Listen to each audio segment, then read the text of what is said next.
एक राजा के दरबार में एक मंत्री था। राजा बहुत ही बुद्धिमान और दयालु था।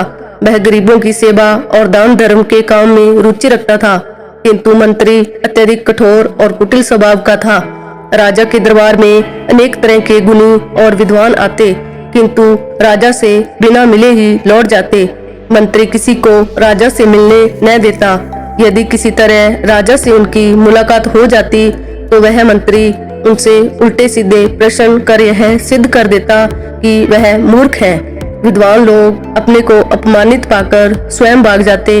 एक बार राजा के दरबार में एक विद्वान संत आए और कुछ दिन ठहरने की इजाजत मांगी।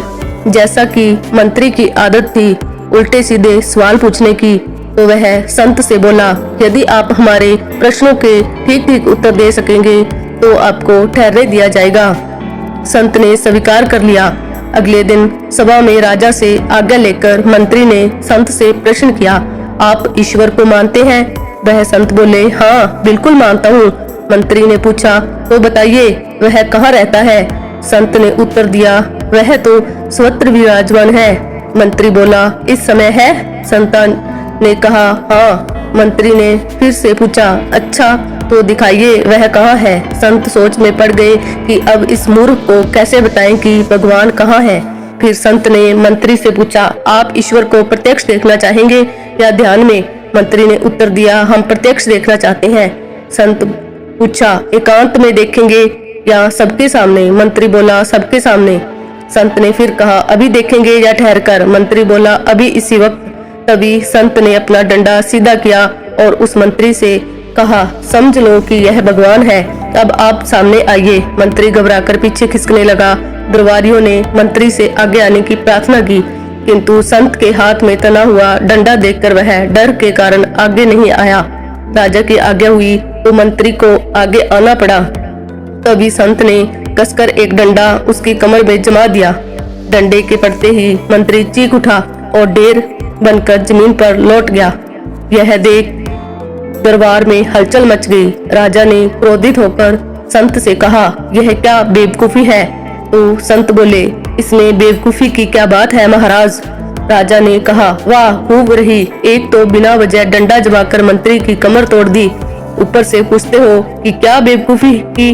राजा की यह बात सुनकर संत ने कहा, लेकिन डंडा पड़ने से उसे क्या हानि हुई? तो राजा बोला, हानि नहीं हुई तो क्या उसे लाभ हुआ है? देख नहीं रहे उसे कितनी पीड़ा हो रही है?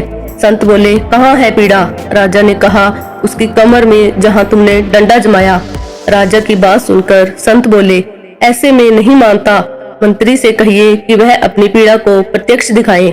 राजा बोला, लगता है तुम पूरे पागल हो। क्या शरीर के अंदर होने वाली पीड़ा कोई ठोस पदार्थ है जिसे आंखों से प्रत्यक्ष देखा जा सके? तो संत ने उत्तर दिया, महाराज, जिस तरह शरीर में होने वाली पीड़ा को प्रत्यक्ष नहीं देखा जा सकता, ठीक उसी प्रकार ईश्वर को भी प्रत्यक्ष नहीं देखा जा सकता, किंतु कण कण में उसे महसूस किया जा सकता है। यह सुनकर राजा का क्रोध चला गया। उसने विद्वान संत को दरबार में ठहरने की अनुमति दे दी। मंत्री समझ गया था कि आज उसकी हरकतों का फल मिल गया है। उस दिन से मंत्री ने उल्टे सीधे प्रश्न करना छोड़ दिया। दोस्तों, यदि कोई अपने पद और रुतबे का इस्तेमाल करते हुए किसी को परेशान करता है तो एक न एक दिन उसकी करतूतों को जवाब देने वाला भी मिल जाता है। इसे कहते हैं जैसे को तैसा। आपको मेरी वीडियो कैसी लगी दोस्तों? मेरे चैनल को सब्सक्राइब